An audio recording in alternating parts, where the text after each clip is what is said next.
नमस्कार। आपका अखबार के संग में आपका स्वागत है। मैं हूं प्रदीप सिंह। इन दिनों किराना हिल्स की बड़ी चर्चा हो रही है। किराना हिल्स पाकिस्तान में है। पाकिस्तान में ये रावलपिंडी के पास है और जो पाकिस्तान का सबसे आधुनिक एयरबेस माना जाता है या माना जाता था भी कह सकते हैं, सरगोधा उसके पास है। वहाँ पर भारत ने अपने ब्रह्मोस मिसाइल से हमला किया। दुनिया भर में इस समय चर्चा ये है कि सरगोधा के पास ये जो किराना हिल्स है, यहाँ पाकिस्तान ने अपने न्यूक्लियर हथियार रखे हुए थे। इस हमले से वहाँ विस्फोट हुआ जिससे न्यूक्लियर मटेरियल का रिसाव शुरू हुआ और ये पूरी दुनिया के लिए एक तरह से चिंता की बात हो गई। अब इस पर कोई बोल नहीं रहा है। पाकिस्तान लगातार इससे मना कर रहा है कि ऐसा कुछ हुआ।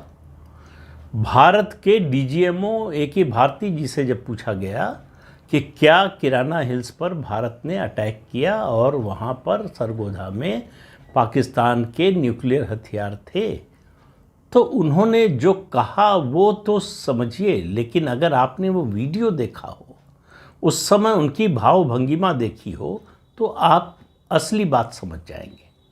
असली बात तो उन्होंने बताई नहीं, मतलब केवल हंसे नहीं, लेकिन आप लगभग उनके चेहरे पर भाव देख सकते थे व्यंग्योक्ति का। उन्होंने कहा कि हमने किराना हिल्स पर कोई अटैक नहीं किया और आपसे पता चल रहा है हमें कि किराना हिल्स में जो है पाकिस्तान के परमाणु हथियार हैं, हमें तो इसकी कोई जानकारी है नहीं। भारत ने ये जो पूरा ऑपरेशन किया, ऑपरेशन सिंदूर, 7, 8, 9, 10 4 दिन, वो मेटिकुलस प्रिसीशन स्ट्राइक से तो हुआ ही। उससे पहले जो इंटेलिजेंस, कहाँ पर पाकिस्तान के सबसे ज़्यादा हथियार हैं, एयरबेस सबसे मजबूत कौन सा है, कहाँ स्ट्राइक करने से सबसे ज़्यादा नुकसान होगा, इस सब की जानकारी हमारे इंटेलिजेंस को थी। तो अब ये तो संभव ही नहीं है कि जो है इंटेलिजेंस को ये पता ना हो कि पाकिस्तान के परमाणु हथियार कहाँ हैं। भारत ने इस स्ट्राइक के जरिए पाकिस्तान को बता दिया कि हमें पता है कि तुम्हारे परमाणु हथियार कहाँ हैं। अब आप अलग अलग बयानों से इसको जोड़ने की कोशिश कीजिए। प्रधानमंत्री ने राष्ट्र के नाम संबोधन में कहा कि हमने पाकिस्तान के न्यूक्लियर ब्लैकमेल में आने से मना कर दिया। इससे पहले किसी प्रधानमंत्री ने इस तरह का बयान नहीं दिया था। दूसरा, यूएस डिपार्टमेंट के जो सरकारी प्रवक्ता है, स्टेट डिपार्टमेंट के जो सरकारी प्रवक्ता हैं, उनसे भी प्रेस कॉन्फ्रेंस में ये सवाल पूछा गया कि क्या न्यूक्लियर लीक हुआ है, तो उन्होंने कहा इस विषय पर अभी वो कुछ नहीं कहना चाहते। उनसे पूछा गया था कि क्या अमेरिका ने विमान भेजा है जो इस बात का पता लगाता है कि किसी क्षेत्र में न्यूक्लियर कोई रिसाव, कोई जो है इस तरह का रेडिएशन हुआ है या नहीं। तो इसके बारे में भी वो चुप रहे, कोई जवाब नहीं दिया। वो सीधे कह सकते थे कि नहीं, अमेरिका ने तो नहीं भेजा है, लेकिन अमेरिका ने भेजा है इसका मतलब। इसलिए, और दूसरी बात, डोनाल्ड ट्रंप की बात को याद कीजिए कि हमने रोक दिया, नहीं तो न्यूक्लियर वॉर हो जाता, लाखों लोग मारे जाते। डोनाल्ड ट्रंप को कैसे मालूम कि न्यूक्लियर वॉर हो जाता? भारत पाकिस्तान तो 1999 में भी लड़ चुके हैं, तब भी दोनों जो है न्यूक्लियर पावर थे। तो इसलिए ये रिसाव हुआ है। और इजिप्ट से जो बोरोन मंगाया गया है, मैंने पिछले वीडियो में एक कहा था कि बोरोन वो तत्व है जो न्यूक्लियर रेडिएशन को कम करता है। तो पाकिस्तान ने ये क्यों मंगाया, सवाल इसका है। और किराना हिल्स के बारे में पाकिस्तान जानकारी क्यों नहीं दे रहा है? यहाँ पर किराना हिल्स को ब्लैक माउंटेन भी कहते हैं। अभी तक हम पाकिस्तान के जो न्यूक्लियर रिएक्टर हैं या न्यूक्लियर फैसिलिटीज़ हैं, उनके बारे में बात करते हुए 2 जगहों के नाम जानते थे, एक कहुटा और दूसरा छगई। कहुटा से शुरू हुआ था कार्यक्रम। ये किराना हिल्स का नाम पहली बार सार्वजनिक रूप से इस तरह से सामने आया है और ये पंजाब में स्थित है। ये भी समझिए इस बात को, पंजाब में स्थित है और पाकिस्तान की आर्मी हेडक्वार्टर के करीब है। ये लगभग 68 किलोमीटर का इलाका है। इसमें बहुत सारी टनल्स बनी हुई हैं। टनल्स बनाने की क्या ज़रूरत है, आप समझ सकते हैं। और आपको ये भी मालूम है कि परमाणु हथियार जो भी देश रखते हैं वो ज़मीन के बहुत नीचे रखते हैं। और एक बात जो मैं अपने एक वीडियो में बता चुका हूँ कि पाकिस्तान में 7 मई के बाद से अब तक 4 भूकंप आ चुके हैं, और ये भूकंप किसी नेचुरल फिनोमेना का नतीजा नहीं है, यानी ज़मीन के नीचे कोई टेक्टोनिक प्लेट्स में कोई शिफ्ट, कोई इस तरह की हलचल नहीं हुई है। ये जो है किसी बड़े विस्फोट के कारण ये भूकंप आए हैं। ये जो किराना हिल्स है ये भारत से महज 170 किलोमीटर दूर है, मतलब हमारे ब्रह्मोस मिसाइल की फायरिंग रेंज में है, स्ट्राइक रेंज में है। लेकिन आज हम किराना हिल्स की बात कर रहे हैं। ज़रा सोचिए कि अगर एक गलती न हुई होती और वो भारत से ही न हुई होती तो आज पाकिस्तान परमाणु संपन्न देश नहीं बनता। पाकिस्तान ने कोहटा में अपना पहला परमाणु संयंत्र बनाना शुरू किया। उस समय उस सेना के अध्यक्ष थे उनके ज़ियाउल हक, जिन्होंने मार्शल लॉ लगाया और सरकार के मुखिया बन गए थे। उनकी और 1977 में हमारे देश के प्रधानमंत्री बने मोरारजी देसाई, दोनों के अच्छे संबंध थे। भारत के एकमात्र नेता, मेन पॉलिटिकल पार्टी के, जिनको निशाने पाकिस्तान दिया पाकिस्तान ने, उनका सबसे बड़ा सिविलियन सम्मान है। क्यों दिया? अब ये केवल अंदाजे की बात है। बी रमन का नाम आपने सुना होगा। वो हमारी जो रिसर्च एनालिसिस विंग है रॉ, जो हमारी बाहरी खुफिया का काम देखती है, ये 1968 में, सितंबर 1968 में बनी थी। और इसने अगले 4-5 साल में पाकिस्तान में अपने बहुत सारे इन्फॉर्मर्स का नेटवर्क तैयार कर लिया था। और उसके मुखिया बने थे RN काओ, रामनाथ काओ, कश्मीरी थे। और IB में उससे पहले देश के अंदर और देश के बाहर दोनों जगह का खुफिया सूचनाएं जुटाने का काम IB यानी इंटेलिजेंस ब्यूरो करती थी। वो उसके डिप्टी डायरेक्टर थे। वहाँ से इंदिरा गांधी ने उठाकर उनको रॉ का चीफ बनाया। नई संस्था बनी कि ये विदेशी मामलों में जो सूचना है वो इकट्ठा करेगी। रॉ के एजेंट्स ने पता कर लिया कि पाकिस्तान की क्या योजना है, और जो इस प्रोजेक्ट पर लगे थे उनमें से एक साइंटिस्ट को इस बात के लिए तैयार कर लिया कि वो पूरा ब्लूप्रिंट और नक्शा दे रॉ के एजेंट को। इसके बदले में उसने $10,000 मांगे। $10,000 की अगर देश की सुरक्षा की दृष्टि से देखें तो कोई बड़ी कीमत नहीं थी, लेकिन उस समय $10,000 बहुत होते थे। इसके लिए प्राइम मिनिस्टर की सैंक्शन जरूरी थी। मामला गया मोरारजी देसाई के पास। मोरारजी देसाई ने पूछा कि और बताओ क्या क्या कर रहे हो। काओ ने बता दिया। मोरारजी ने कहा कि इस प्रोजेक्ट को अभी बंद कर दो, हमको किसी दूसरे देश के आंतरिक मामलों में हस्तक्षेप नहीं करना चाहिए। RN काओ इतना नाराज हुए, उन्होंने कहा कि जब हमारे देश के प्रधानमंत्री को ही हमारी जासूसी संस्था पर भरोसा नहीं है तो इसमें रहने का क्या मतलब। उन्होंने इस्तीफा दे दिया। मोरारजी ने इतना ही नहीं किया, वो रॉ का 40% से ज़्यादा बजट कम कर दिया। प्रधानमंत्री बनने के बाद उनका ये मानना था, लगता नहीं था, उनका ये मानना था, विश्वास था कि रॉ के जरिए इंदिरा गांधी विपक्षी नेताओं की जासूसी कराती थी। हालांकि रॉ जो है वो विदेशी खुफिया एजेंसी थी, विदेशी मामलों की खुफिया एजेंसी थी। और उनका ये भी मामला था कि रॉ के RN काओ के जरिए इंदिरा गांधी का पैसा विदेशों में जमा कराया जाता था। अब इन गलतफहमियों का तो कोई इलाज हो नहीं सकता है। तो उनको RN काओ और रॉ से बड़ी चिढ़ थी। यहाँ तक भी बात समझ में आती है। लेकिन अपने दोस्त ज़ियाउल हक से टेलीफोन पर बातचीत में उन्होंने एक दिन कह दिया, हमको मालूम है कि आप कोहटा में क्या कर रहे हैं। ज़ियाउल हक के लिए जैसे बम फूटने जैसी खबर थी। और इतने पर ही नहीं रुके मोरारजी देसाई, उन्होंने कहा कि आप ही के लोगों से हमारे लोगों को ये खबर मिली है और हमारे पास पुख्ता और पक्की जानकारी है। उसके बाद पाकिस्तान सजग हो गया। उस समय इजराइल भी पाकिस्तान के न्यूक्लियर प्रोग्राम के खिलाफ था। इजराइल तैयार था कि ज्वाइंट ऑपरेशन करते हैं, भारत तैयार नहीं हुआ तो इजराइल ने कहा कि हम अकेले हमारे जो है फाइटर जेट जाएंगे और इसको उड़ा देंगे, इस न्यूक्लियर फैसिलिटी को।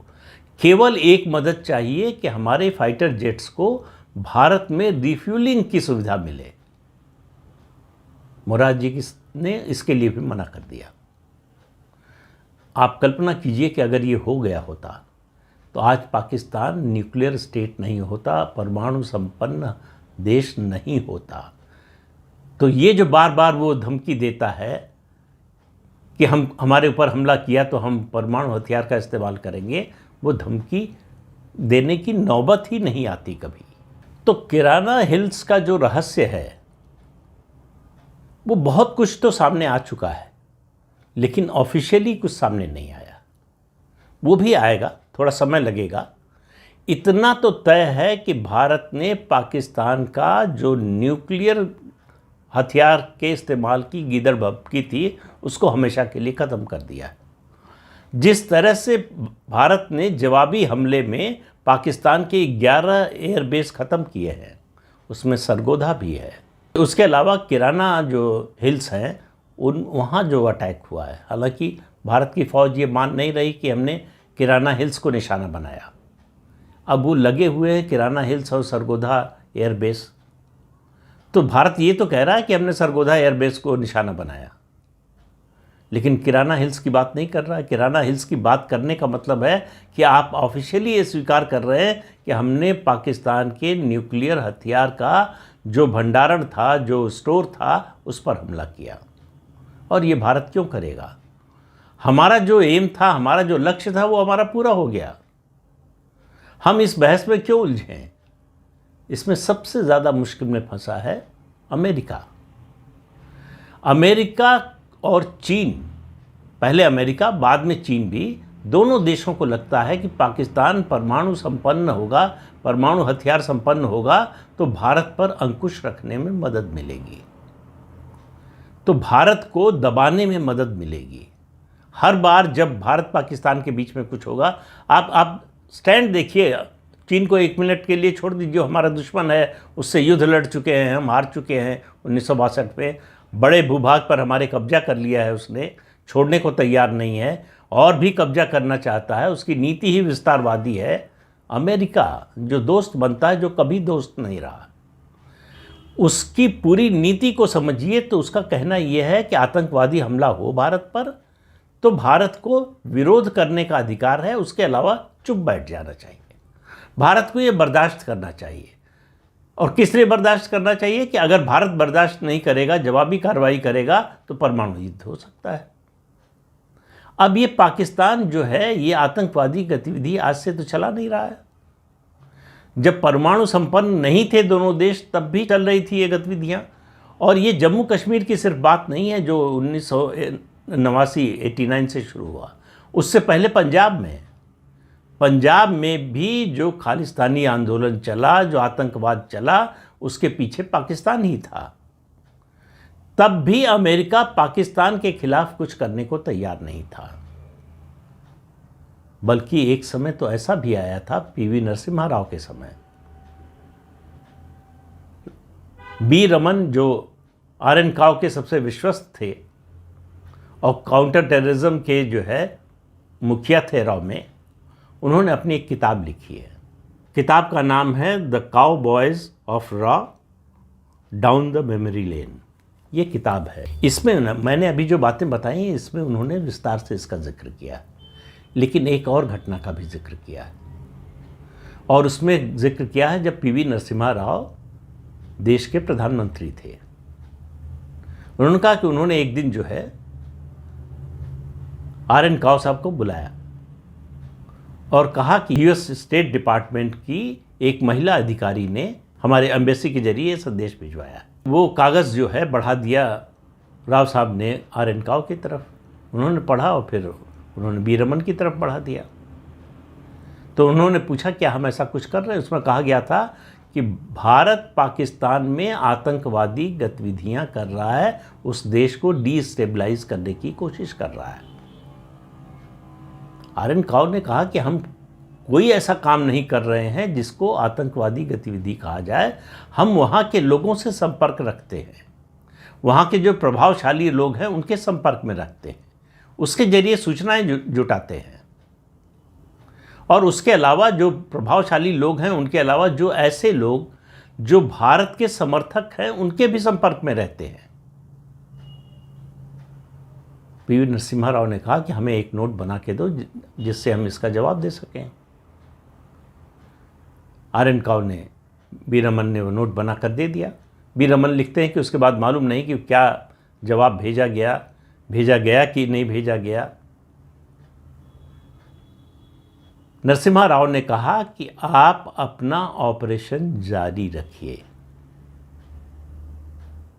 उन्होंने कहा कि मुझे मालूम है कि अमेरिका का जो स्टेट डिपार्टमेंट है वो पूरी तरह से एंटी इंडिया है, भारत को बिल्कुल पसंद नहीं करता है, वो भारत के खिलाफ है, इसलिए हमें दबने की ज़रूरत नहीं है। इसीलिए आपको याद होगा नरसिम्हा राव जब प्रधानमंत्री थे तब भी तैयारी हुई थी 95 में परमाणु परीक्षण की, सारी तैयारी हो गई थी। आखिरी मिनट पर यह खबर लीक हो गई, अमेरिका को पता चल गई। अमेरिका ने दबाव डालकर इसे रुकवा दिया। जिस काम को पूरा किया अटल जी ने जब उनकी 98 में सरकार बनी, और इस बार उन्होंने इस बात का पूरा ख्याल रखा कि ये खबर किसी भी तरह से लीक न होने पाए। इसको गोपनीय रखने का स्तर क्या था आप इससे समझिए कि पूरी कैबिनेट में जॉर्ज फर्नांडिस के अलावा किसी को नहीं मालूम था कि भारत परमाणु परीक्षण करने जा रहा है। परमाणु परीक्षण का दिन, तारीख और समय तय हो गया। उससे कुछ देर पहले, मतलब परीक्षण होना था, उसके बाद प्रधानमंत्री ने मीडिया के सामने आकर घोषणा की कि भारत ने परमाणु परीक्षण कर लिया है। उससे कुछ देर पहले दो नेताओं को पीएम हाउस में बुलाया गया। उनमें एक थे लाल कृष्ण आडवाणी जो गृहमंत्री थे उस समय, और दूसरे नेता थे जसवंत सिंह। दोनों को बुलाकर एक कमरे में बिठाया गया और उस कमरे से फ़ोन हटा दिया गया। हालांकि 95-96 में मोबाइल फ़ोन आ गया था, लेकिन प्रचलन में नहीं आया था। मंत्री लोग खासतौर से जो है वो रैक्स का इस्तेमाल करते थे, जो एक तरह की हॉटलाइन होती है कि नंबर मिला है तो सीधे वही उठाएंगे, जिसने किया है वो उसकी और जिसको किया है उससे बात होगी। फ़ोन हटा लिया गया कि कहीं बाहर से उनका कोई संपर्क ना हो सके। कुछ देर वो बैठे रहे। कुछ देर बाद प्रधानमंत्री अटल बिहारी वाजपेयी आए और कहा कि हम परमाणु परीक्षण कर रहे हैं।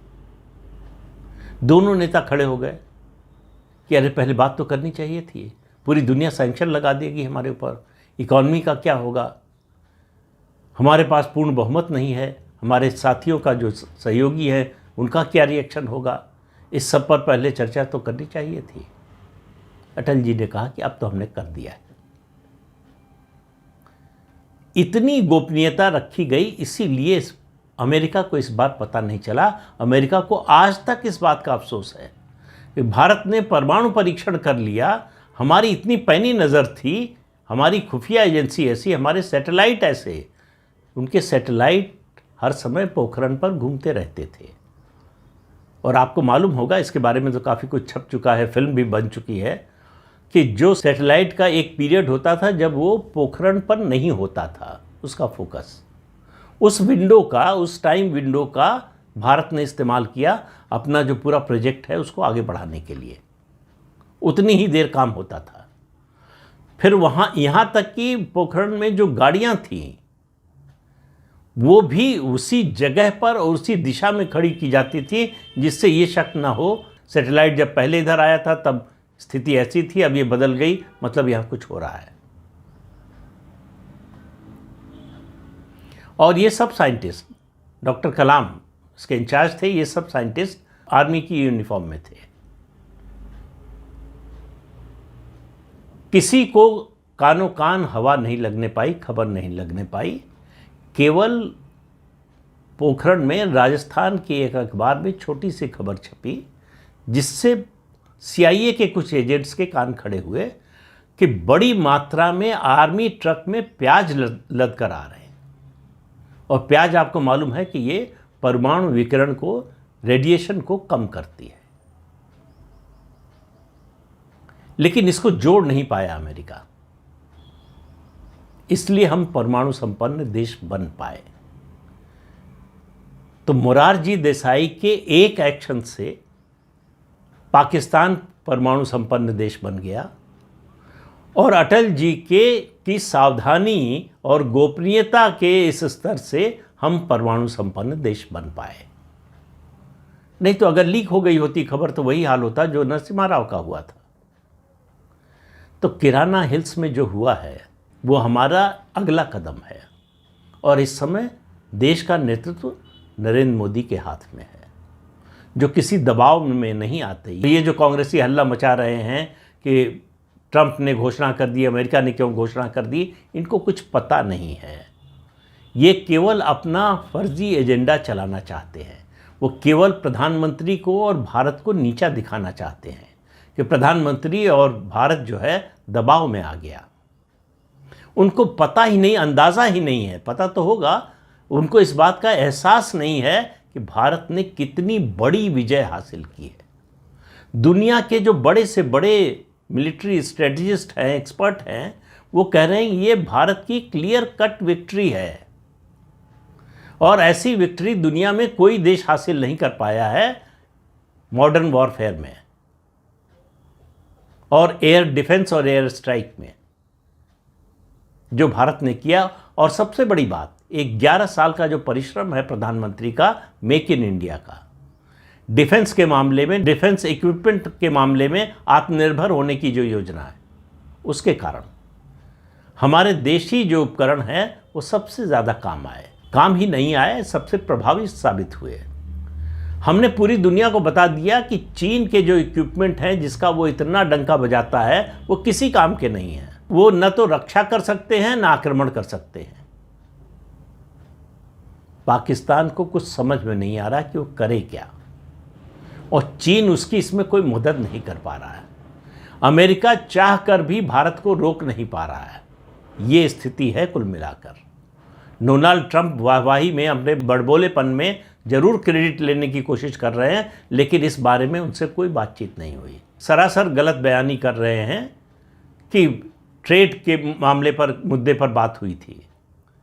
भारत सरकार ने स्पष्ट रूप से, सरकारी प्रवक्ता ने कह दिया हमारे विदेश विभाग के, कि ट्रेड के बारे में कोई बात नहीं हुई थी। और पाकिस्तान आया था कि वो अब युद्ध विराम चाहता है, वो चाहता है कि ये जो हमला है भारत का जवाबी हमला, वो रुक जाए। हमारा शुरू से स्टैंड था, तुम रुकोगे हम रुकेंगे, तुम आक्रमण करोगे हम जवाब देंगे। उसमें कोई परिवर्तन नहीं आया। इसलिए भारत सरकार ने बहुत स्पष्ट किया कि ऑपरेशन सिंदूर बंद नहीं हुआ है। तो पाकिस्तान का न्यूक्लियर ब्लैकमेल का जो उसका सबसे बड़ा हथियार था, परमाणु हथियार से भी बड़ा हथियार था उसके पास ये, जिससे वो भारत को ही नहीं पूरी दुनिया को डराता था, उसका वो हथियार नरेंद्र मोदी ने बेकार कर दिया है। ये असर है 4 दिन के युद्ध का, और 4 दिन भी तो ज़्यादा है। दरअसल ये सारी कार्रवाई जो है, जो 10 तारीख की सुबह हुई 23 मिनट की, 23 मिनट में पाकिस्तान के एयर डिफेंस को पटरा कर दिया। ये ताकत है हमारी एयरफोर्स की, ये ताकत है हमारी इंटेलिजेंस की, ये ताकत है हमारे फौजियों की, ये सबसे बड़ी ताकत है पॉलिटिकल विल की, जिसके कारण ये संभव हो पाया। तो इस अंक में इतना ही। अगले अंक में फिर मिलेंगे किसी नए मुद्दे के साथ। तब तक के लिए अनुमति दीजिए। आपसे अनुरोध है कि चैनल देखिए, शेयर कीजिए, लाइक कीजिए और सब्सक्राइब जरूर कीजिए। नमस्कार।